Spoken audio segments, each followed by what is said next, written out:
5 चुड़ैल बहनों का रक्षाबंधन।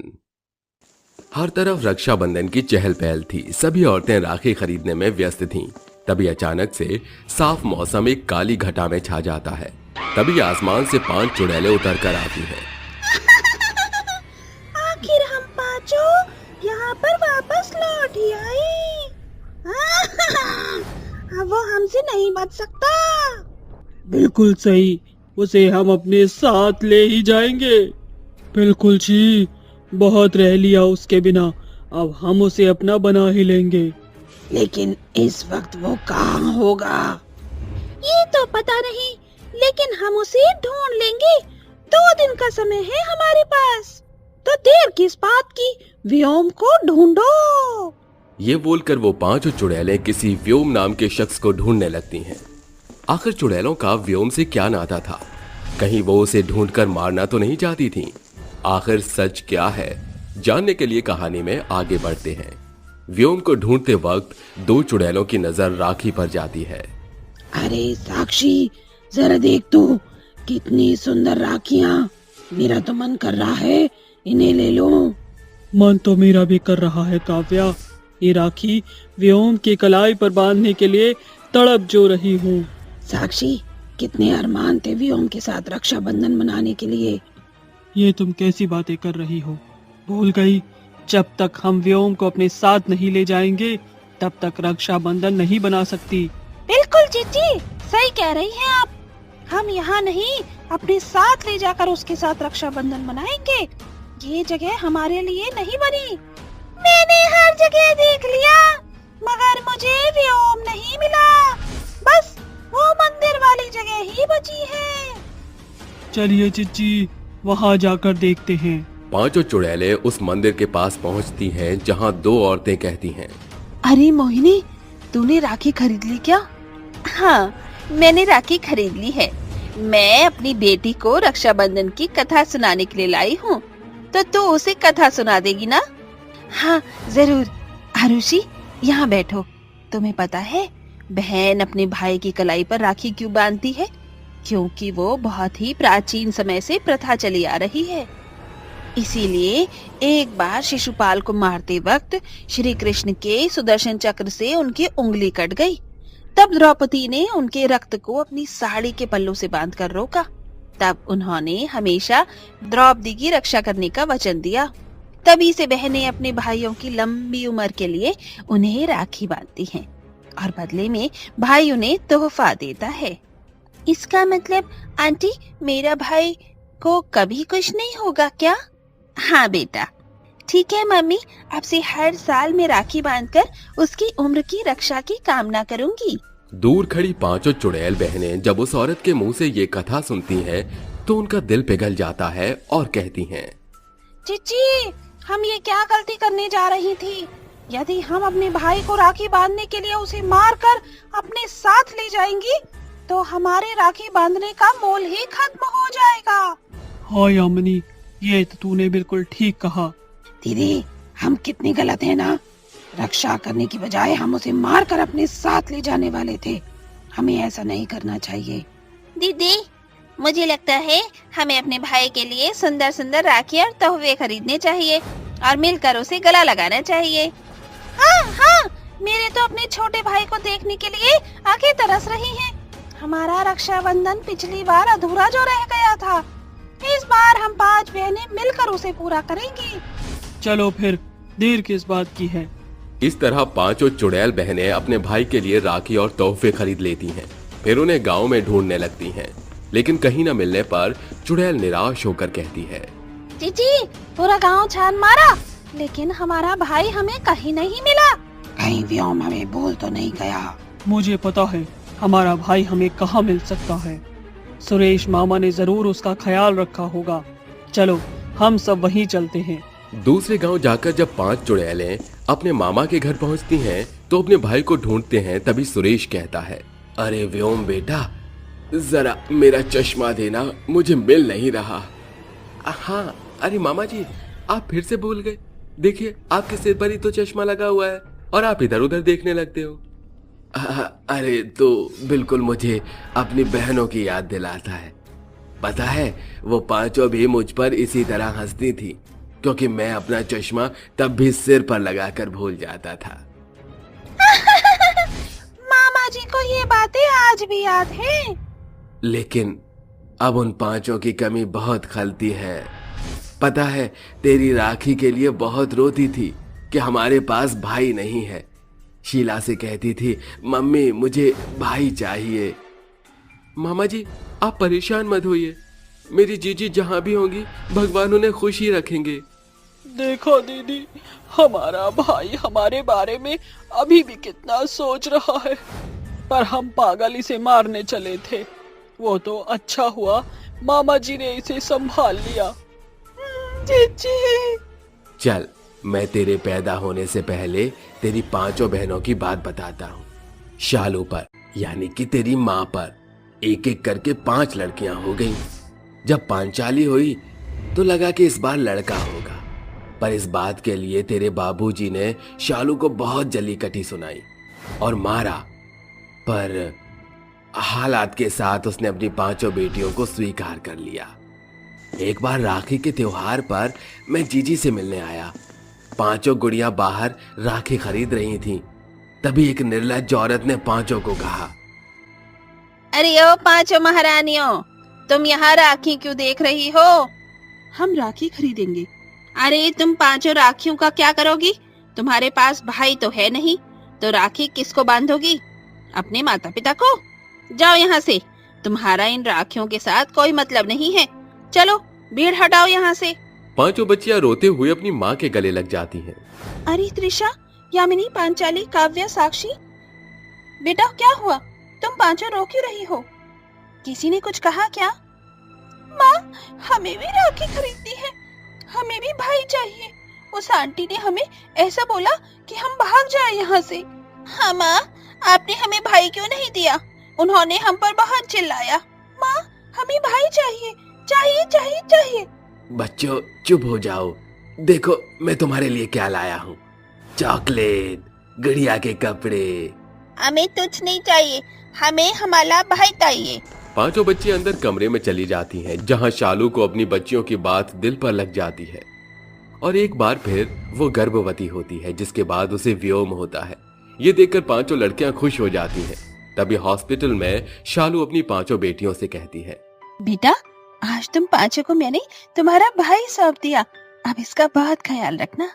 ये कहते ही कमजोरी की वजह से शालू अपना दम तोड़ देती है, जिसके बाद 5 बहनें अपने भाई का ख्याल रखती हैं। उसे हर साल राखी भी बांधती हैं। व्योम के 10 साल का होने पर उसे हॉस्टल भेज देती हैं। 5 साल बाद जब वो घर आता है तो 5 बहनें उसके लिए राखी खरीद रही थी। इसी भीड़ का फायदा उठाकर कुछ आतंकवादियों ने बाजार में बम लगाकर ब्लास्ट कर दिया, जिससे उनकी 5 बहनें गुजर गई।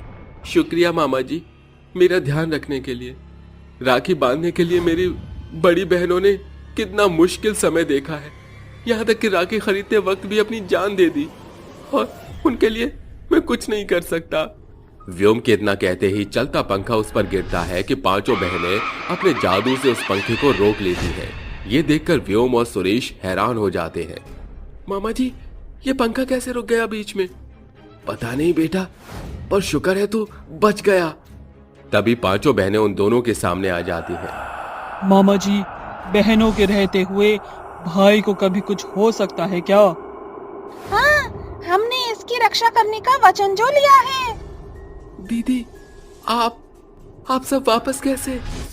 तुझसे मिलने के लिए हमारी आंखें तड़प रही थी, तुझे राखी बांधने के लिए दिल तड़प रहा था, इसीलिए तेरे पास आ गए। मामा जी, आपका बहुत बहुत शुक्रिया, हमारे भाई का आपने जो ध्यान रखा। अरे नहीं बेटा, ख्याल तो ये मेरा रखता है, मेरे बुढ़ापे की लाठी ये जो है। दीदी, इस साल क्या मेरे हाथ की कलाई सूनी पड़ी रहेगी? नहीं ना, तो राखी बांध दो। हाँ जरूर मेरे भाई। इस तरह 5 चुड़ैल बहनें अपने भाई का तिलक करके उसकी कलाई पर प्यारी राखियां बांधती हैं, जिसके बाद दोनों एक दूसरे को गिफ्ट देते हैं और खुशी खुशी रहकर 5 बहनें चली जाती हैं। कुएं पर भूतिया बच्चों का कब्जा। जबलपुर नाम का एक गांव था जो एक समय में काफी सुखद और समृद्ध था, मगर कुछ समय से पूरा गांव मानो आतंक और खौफ के साए में जीने को मजबूर था। उस गांव में एक कुआं था जो काफी सालों पहले बना था। पूरा गांव की औरतें वहीं से पानी भरकर घरेलू कामों को निपटाती थी। शरबती और गंगा नाम की दो औरतें कुएं पर खड़ी बातें कर रही थी। अरे गंगा, तेरी ये नाजुक कलाइयाँ किसी काम की नहीं।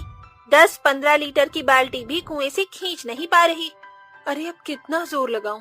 एक तो कुआं इतना गहरा है, ऊपर से पानी से लबालब भरी बाल्टी को सरकने में समय तो लगेगा ही।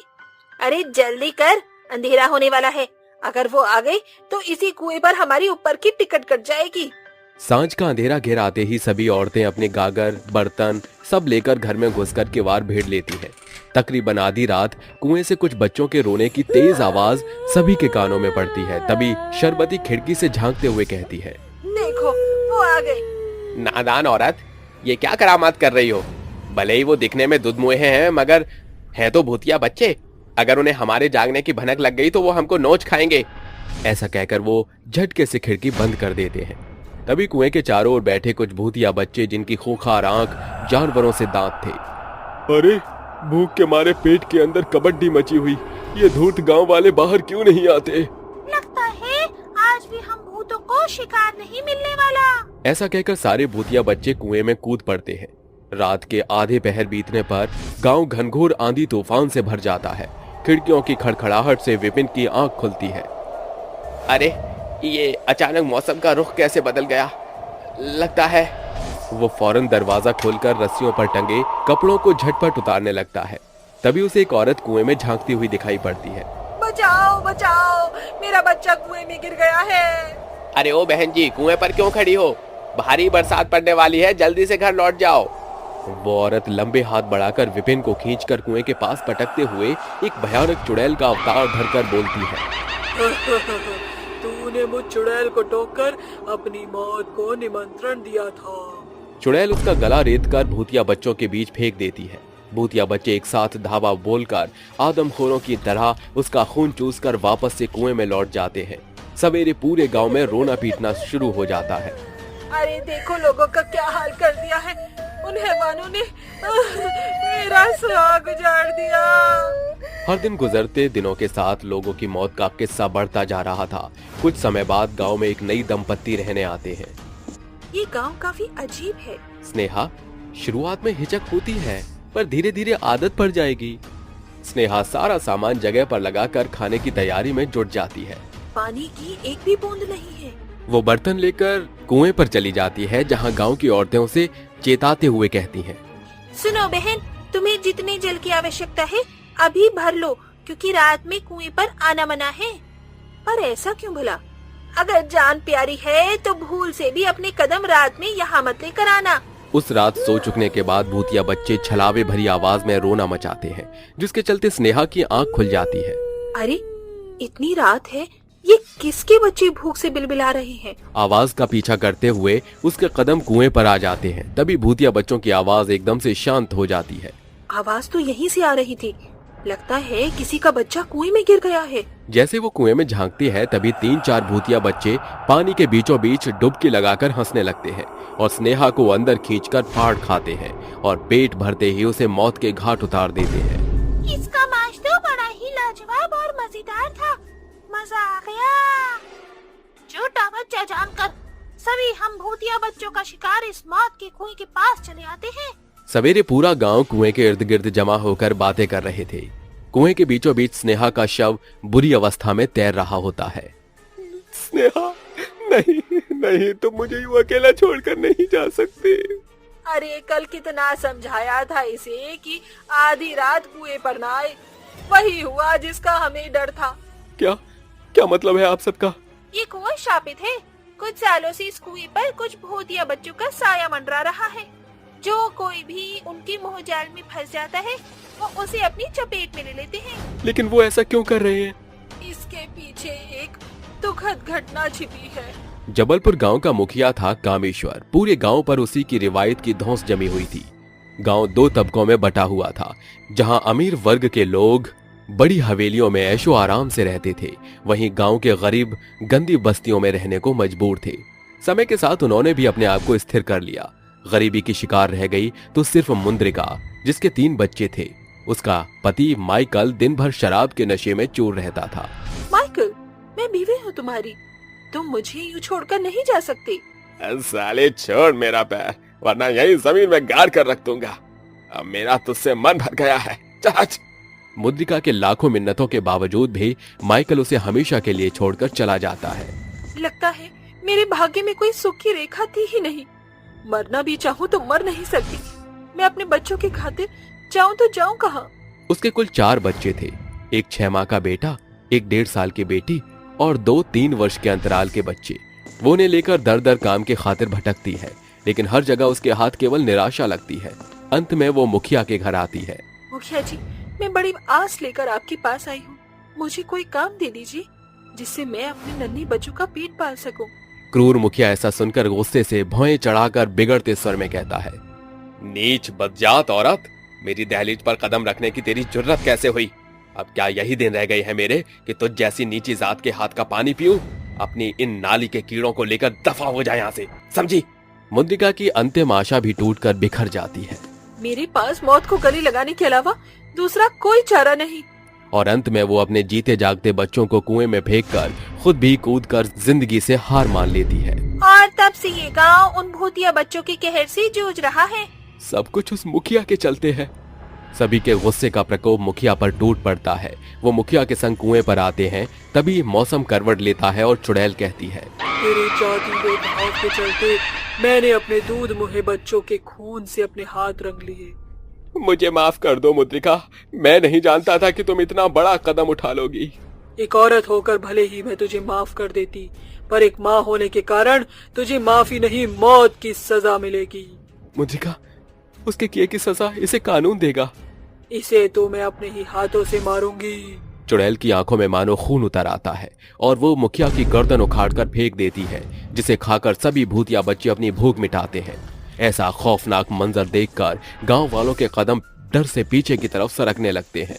डरो मत, वो तुम्हें कुछ नहीं करेंगे। आ जाओ बच्चों, अपनी माँ के पास आ जाओ। सभी भूतिया बच्चे घुटनों के बल चलकर चुड़ैल की गोद में समा जाते हैं और चुड़ैल कहती है, आज मेरा इंतकाम पूरा हुआ, मुझे चलना होगा। ऐसा कहकर चुड़ैल अपने भूतिया बच्चों के संग ओझल हो जाती है, जिसके बाद गांव के निवासी बेखौफ होकर कुएं से पानी भरने लगते हैं। चुड़ैल, बारिश और गरीब बच्चे। मॉनसून का बड़ा सुहावना मौसम था, जहां कुछ दिनों से छम-छम बारिश होने लगी थी। वहीं फुटपाथ के किनारे कुछ बच्चे बारिश के आने पर कहते हैं, रोहित जल्दी आजा, बारिश शुरू हो गई है। नाव बनाकर बारिश में मजे करेंगे। आया कपिल, बस नाव बना लो। अरे तुम दोनों अकेले अकेले कहाँ जा रहे हो? मैं और पायल भी तुम्हारे साथ बारिश में मस्ती करेंगे। आ जाओ, हम जितने सारे होंगे मजा उतना ही तो आएगा। ये बच्चे इकट्ठा होकर बारिश में कूदने लगते हैं। उनके चेहरे की चमक से साफ जाहिर होता है कि इन फुटपाथ पर रहने वाले बच्चों का कोई सहारा नहीं था। लेकिन बारिश के आते ही बच्चे फूल की तरह खिलखिलाकर बारिश में नाचने गुनगुनाने लग जाते हैं। चक धूम धूम, चक धूम धूम, चक धूम धूम, चक धूम धूम। हे घोड़ी जैसी चाल, हाथी जैसी तुम, ओ सावन राजा, कहाँ से आई तुम?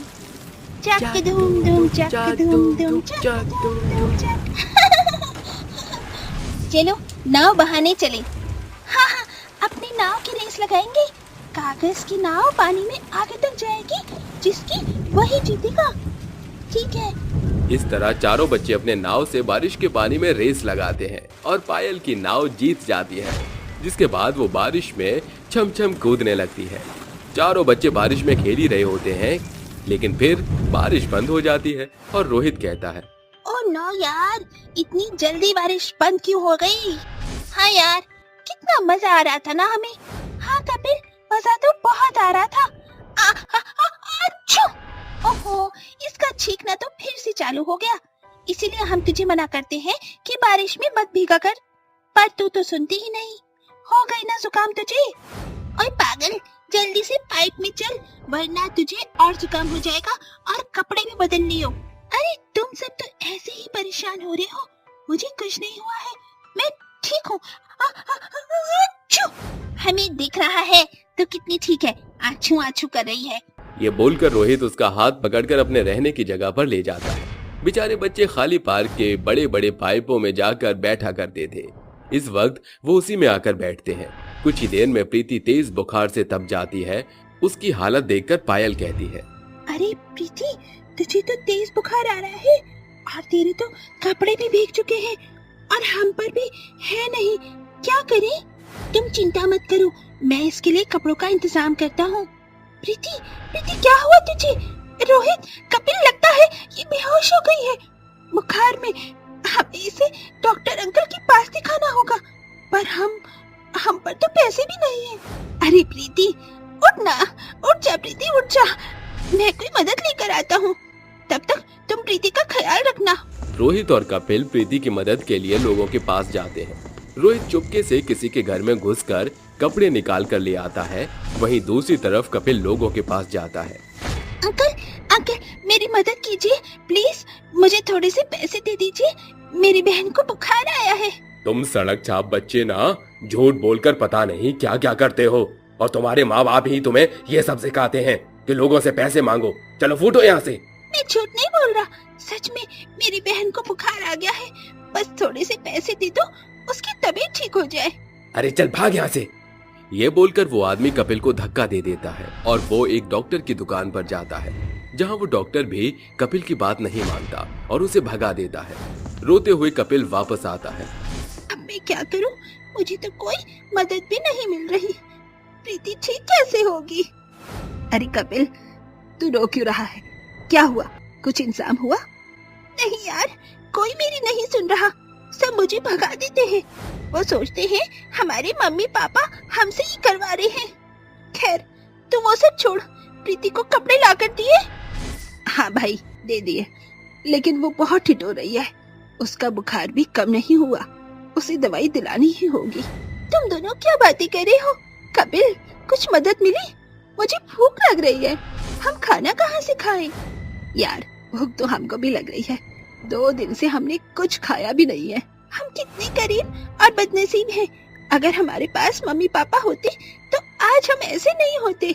रोते हुए मासूम बच्चों की बात पेड़ पर बैठी एक चुड़ैल सुन लेती है। ये बेचारे बच्चे कितना बेसहारा और हताश है, इन पर तो खाने तक के लिए भी कुछ नहीं है। चुड़ैल इतना कहती है कि जोर से बारिश आ जाती है। चुड़ैल उन्हें बचाने के लिए अपने जादू से उनके सिर पर एक बादल की छाया बनाती है, जिससे बच्चे भीगते नहीं और हैरानी से कहते हैं, अल्लाह, ये जादू कैसे हो गया? हमारे सर के ऊपर एक बड़ा सा बादल है और उससे हम भीग भी नहीं रहे हैं। अरे हाँ, सच में जादू है। पर ये सब हुआ कैसे? बच्चों, मैंने किया है ये सब, और तुमने कुछ भी नहीं खाया ना? लो, तुम्हारे लिए खाना। पर आप तो चुड़ैल आंटी हो। हाँ हूँ तो, पर अच्छी चुड़ैल आंटी हूँ, मुझसे डरो मत। ये कहते ही वो जादू से लजीज खाना उनके सामने लाती है। वाह चुड़ैल आंटी, ये तो बहुत सारा खाना है, ऐसा खाना तो हमने कभी नहीं देखा। ये खाना देखकर तो मेरे मुंह में बहुत पानी आ रहा है। तो सारे बच्चे जल्दी से खाना शुरू करो। चुड़ैल के कहते ही सारे बच्चे बड़े मजे से खाना खाने लगते हैं और पेट भरकर पाइप में लेट जाते हैं। इसमें तुम कैसे रह रहे हो? रुको, अभी तुम्हारे लिए अच्छा सा रहने की जगह बनाती हूँ। चुड़ैल ये कहते ही पास के पेड़ पर एक ट्री हाउस बना देती है, जो अंदर से बहुत ही अच्छा होता है। उसमें जाकर बच्चे बेड पर कुर्सी पर कूदने लगते हैं। चुड़ैल आंटी, वाह, ये तो बहुत ही अच्छा घर है। हाँ, बहुत सुंदर है। यहाँ तो हमें बहुत नींद आएगी और यहाँ बारिश में भीगेंगे भी नहीं और खाना भी खा सकते हैं। हाँ हाँ, सब बच्चे सब कुछ कर सकते हो। और बताओ तुम्हें क्या चाहिए? चुड़ैल आंटी, हमारे कपड़े देखो ना, बहुत गंदे और फटे हुए हैं, आप इन्हें नया कर दो। प्रीति की बात सुनकर चुड़ैल चारों बच्चों को बहुत सारे कपड़े दे देती है। 1 हफ्ता बीत जाता है। बच्चे चुड़ैल के साथ बहुत खुश रहते हैं। चुड़ैल भी उन्हें बहुत प्यार करती है।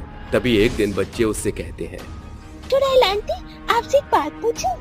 आप हमारी मदद क्यों कर रही हैं? इसकी एक छोटी सी वजह है बच्चों। कुछ समय पहले ये जगह गांव की तरह थी। यहाँ एक बार बहुत ज्यादा बारिश हुई, इतनी कि बाढ़ की वजह से मेरी झोपड़ी बाढ़ में बह गई। साथ ही तुम्हारी तरह मेरा भी एक छोटा सा बच्चा था। उस बाढ़ में मैं ना तो अपने बच्चे को बचा पाई और ना ही खुद को। उस हादसे में मैं मर गई। अपने बच्चे को तो बचा नहीं पाई, लेकिन मैं तुम सबको इस बारिश से बचाना चाहती हूँ। रोड पर इस तरह रहना, लोगों का धिक्कारना, ये तुम्हारे लिए ठीक नहीं है। और जब मैंने तुम्हें परेशान देखा तो मदद करने के लिए आ गई। चुड़ैल आंटी, आप बहुत अच्छी हैं।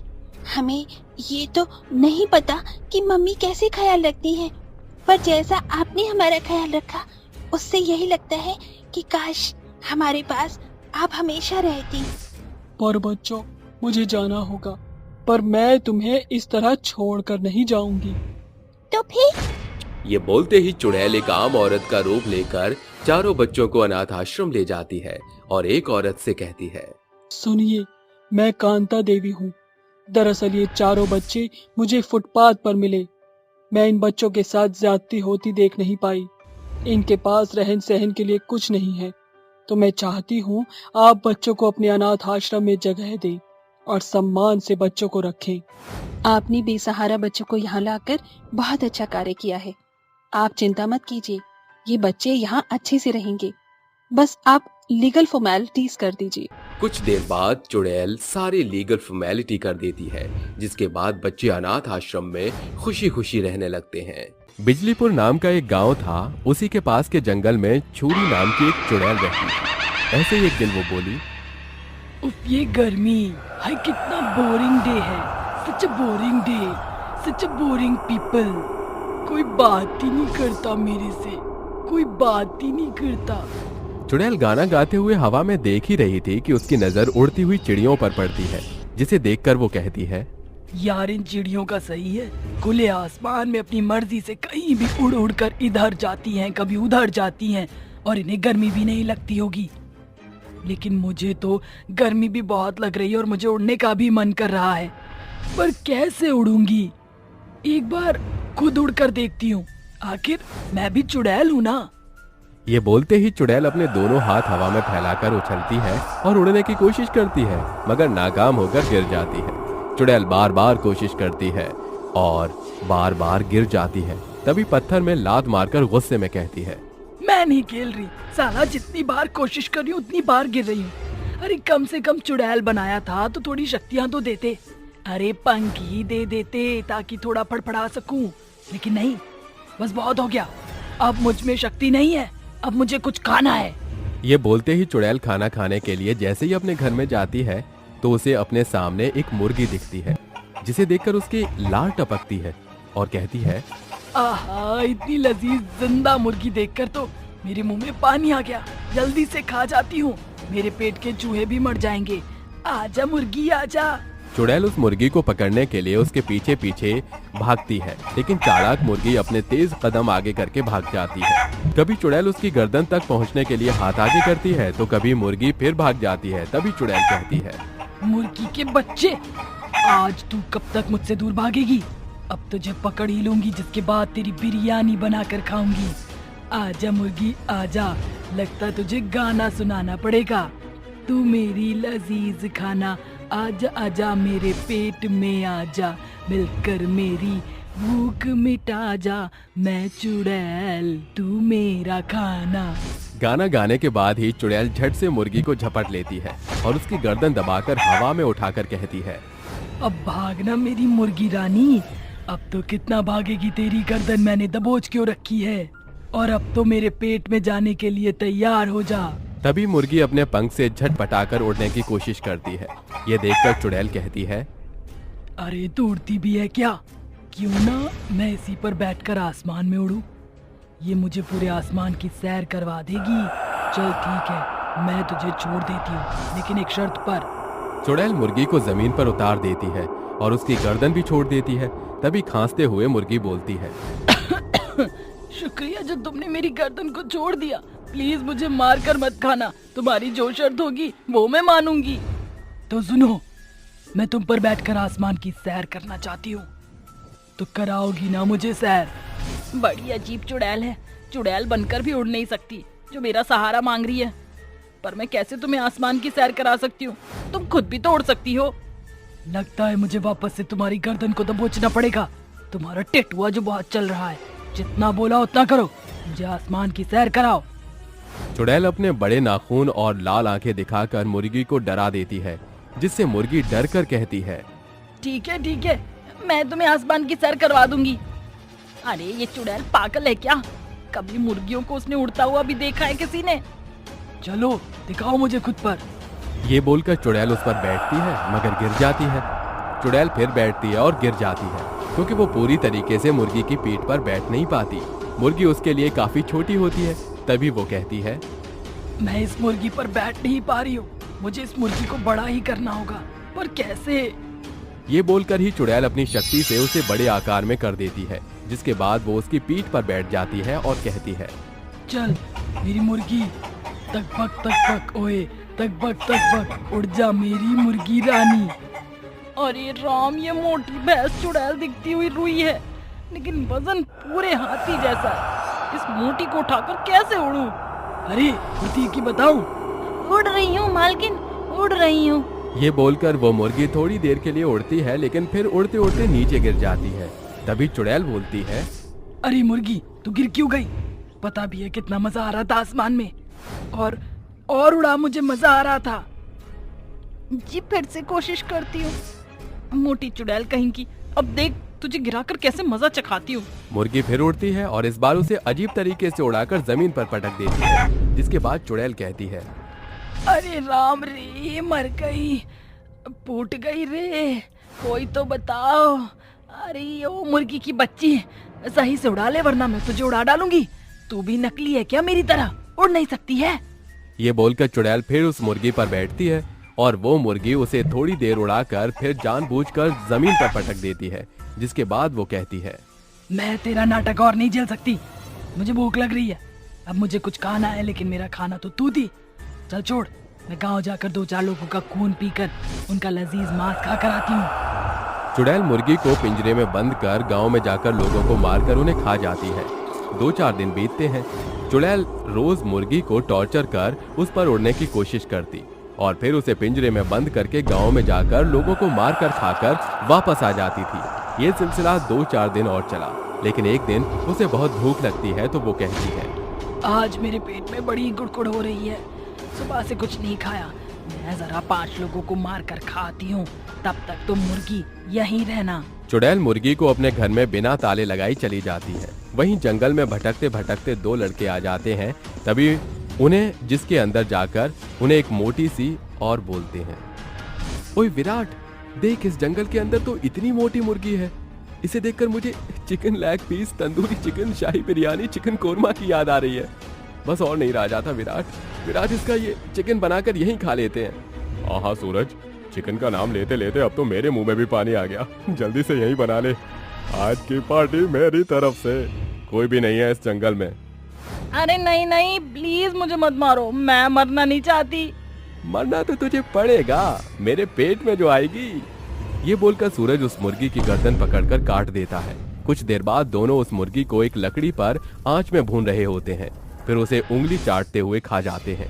ये देखकर चुड़ैल दोनों लड़कों को पकड़ लेती है और कहती है, क्या तुम दोनों ने मेरी मुर्गी को निगल लिया है? उसका चिकन बनाकर जल्दी बोलो, वरना मैं तुम्हें मार डालूंगी। क्या वो मुर्गी तुम्हारी थी?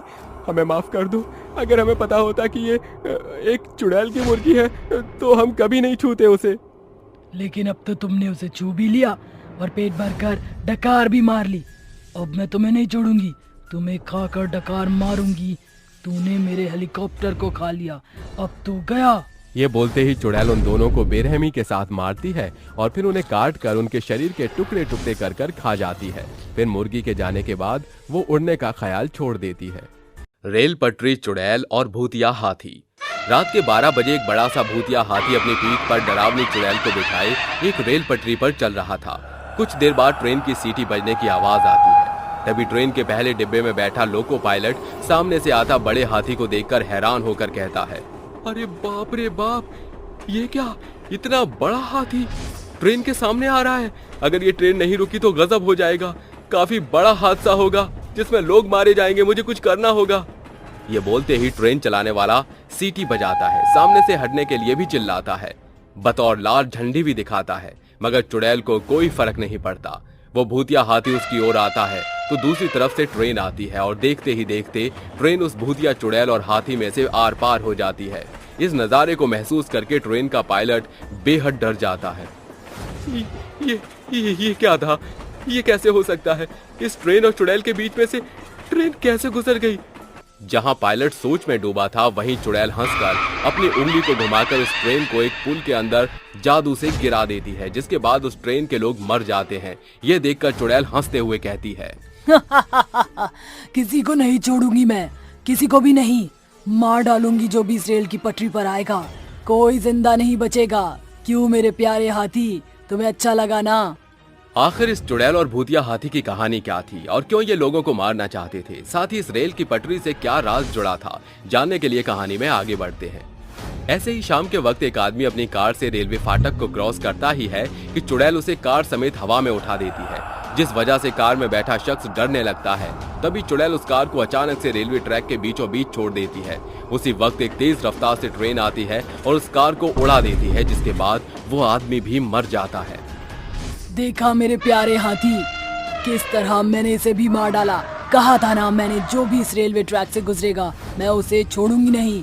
चुड़ैल की बात सुनते ही हाथी की आंखें और लाल हो जाती हैं। हाथी के मन की बात समझकर वो उससे कहती है, तुम चिंता मत करो मेरे प्यारे हाथी, हम दोनों इन सबको मार कर अपना बदला जरूर पूरा करेंगे। उसी वक्त रेलवे ट्रैक पर दो ट्रेन अलग अलग पटरी से एक दूसरे के सामने से आ रही थी कि चुड़ैल और भूतिया हाथी अपनी आंखों के जादू से ट्रेन की पटरी को एक साथ जोड़ देते हैं, जिसके बाद दोनों ट्रेन आपस में टकरा जाती हैं और एक बहुत बड़ा धमाका होता है। उस धमाके में काफी लोग मारे जाते हैं। अगले दिन ट्रेन के हादसे की खबर हर अखबार में छप जाती है। लोग भी इस हादसे के बारे में सोचने लगते हैं। ये सब देखकर चुड़ैल और भूतिया हाथी को बहुत मजा आता है और वो खुश हो जाते हैं। इस तरह उस रेलवे ट्रैक पर आने वाले हर इंसान को दोनों मिलकर मार दिया करते थे। कभी तो हाथी अपने पैरों से लोगों को कुचल देता था, वहीं शाम 7 बजे एक औरत सब्जी का थैला लिए रेलवे ट्रैक को क्रॉस कर ही रही थी कि चुड़ैल उसकी गर्दन पकड़कर कहती है, आजा तुझे भी जिंदगी के बोझ से आजाद कर दूं। तो बेचारी कब तक ऐसे सब्जियां लाकर खाना बनाए करेगी?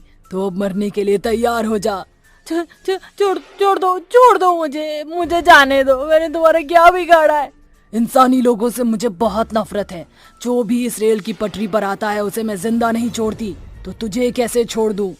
प्लीज मुझे छोड़ दो, मुझे जाने दो, मैं मरना नहीं चाहती। मरना तो हम भी नहीं चाहते थे, लेकिन हमें आखिर मार ही डाला ना, अब तू भी मर। देखो मैं जानती हूँ तुम एक नेक दिल चुड़ैल हो, जरूर तुम्हारे साथ कुछ गलत हुआ है, इसलिए तुम इस चीज की सजा मासूम लोगों को दे रही हो। मुझे अपना समझकर अपने दर्द को मुझसे बांटने की कोशिश तो करो, क्या पता मैं तुम्हारी कुछ मदद कर सकूं। तू क्या मेरी मदद करेगी जब तू अपनी ही मदद नहीं कर सकती? फिर भी तेरी बात सुनकर मैं तुझे अपने बारे में बताती हूँ। कुछ महीने पहले की बात है, मैं अपने प्यारे हाथी के साथ यहाँ इसी जगह इसी जंगल में रहा करती थी। मैं एक महावत थी जो अपने प्यारे हाथी पर सबको सवारी करवाया करती थी। आओ आओ सब आओ, प्यारे हाथी की सवारी करो केवल 5-5 रुपए में। अरे ओ महावत, जरा 1-2 चक्कर मेरे बेटे को भी लगवा दो, वो हाथी पर बैठने के लिए जिद कर रहा है। ठीक है आप बिठा दीजिए। अरे ओ मेरे प्यारे हाथी, जरा इस बच्चे को अपनी सैर तो करा। शीतल के ये बोलते ही उसका हाथी उस बच्चे को सैर करवाता है, जिसके बाद वो बच्चा खुश हो जाता है। बदले में शीतल उस बच्चे से 1 रुपया भी नहीं लेती। शीतल एक नेक दिल औरत थी, लेकिन गांव वालों को शीतल के साथ गांव में हाथी रखने की इजाजत नहीं थी, इसलिए वो उसे गांव से बाहर निकाल देते हैं, जिसके बाद वो जंगल में अपने हाथी के साथ रहने लगती है। लेकिन कुछ टाइम बाद वहां अमीर सरकारी अधिकारी आकर नई रेलवे लाइन बिछाने की बात करते हैं, जिसके बाद वो उस जंगल को हटाने के लिए वहां के पेड़ पौधों को बुलडोजर से कटवाने लगते हैं। ये देखकर शीतल सोच में पड़ जाती है और वहां रहने के लिए उन अधिकारियों के आगे गिड़गिड़ाने लगती है। साहब प्लीज ऐसा मत कीजिए, मैं अपने हाथी के साथ नहीं रहूंगी तो फिर कहाँ जाऊंगी? हमें तो गांव से भी बेघर कर दिया, कम से कम आप तो हमें मत कीजिए। प्लीज ये कटाई रोक दीजिए, हमें जंगल में रहने दीजिए, यहाँ कोई रेल पटरी की लाइन मत बिछाइए। तुम होती कौन हो हमें ऑर्डर देने वाली? हाँ, हम यहाँ रेल पटरी बनाकर ही रहेंगे, अपना रहने का बसेरा कहीं और ढूंढो, ले जाओ अपने हाथी को यहाँ से। साहब प्लीज मान जाइए। शीतल फिर उसके सामने हाथ जोड़कर खड़ी हो जाती है, लेकिन वो अधिकारी उसे धक्का देकर भगा देता है, जिसके बाद वो हाथी उस अधिकारी पर हावी हो जाता है। ये देखकर वो अधिकारी उस औरत और हाथी को छुपकर जहर खिलवाकर मार देता है और उसी जमीन के नीचे एक गड्ढे में उसे दफना देता है, जिसके बाद उनका रास्ता साफ हो जाता है और वो रेल पटरी बना लेते हैं। तब से हम दोनों की आत्मा भटकने लग गई और लोगों की जान लेने लग गई, क्योंकि हमें बदला चाहिए था। बहुत बुरा हुआ तुम्हारे साथ, मैं तुम्हें इंसाफ दिलवा पाती। मुझे पता था तुम हमें इंसाफ नहीं दिलवा सकती, इसलिए अब मैं तुम्हें मार डालूंगी। ये बोलकर वो चुड़ैल उसे मारने ही जा रही थी कि तांत्रिक और गांव के लोग हाथ में मशाल लिए उस चुड़ैल और भूतिया हाथी की तरफ बढ़ते हैं और तांत्रिक अपने मंत्रोच्चारण से उस चुड़ैल को बंधक बना लेता है और गांव के लोग उस औरत को बचा लेते हैं। तभी तांत्रिक बोलता है, बस चुड़ैल और भूतिया हाथी, तुम दोनों अब और लोगों की जान नहीं ले सकते, अब तुम्हारी जाने की बारी है। ओम हीम क्लीम चामुंडाय भट्ट बंधक, ओम हीम क्लीम चामुंडाय विच्चे नमः स्वाहा। चली जा यहाँ से। नहीं नहीं, तू ऐसा कुछ नहीं करेगा तांत्रिक। तांत्रिक के इतना मंत्र पढ़ते ही वो उस पर अभिमंत्रित भस्म डाल देता है। साथ ही गांव के लोग मशाल से उसे जला देते हैं, जिसके बाद दोनों जलकर भस्म हो जाते हैं और इस दुनिया से मुक्ति पा लेते हैं।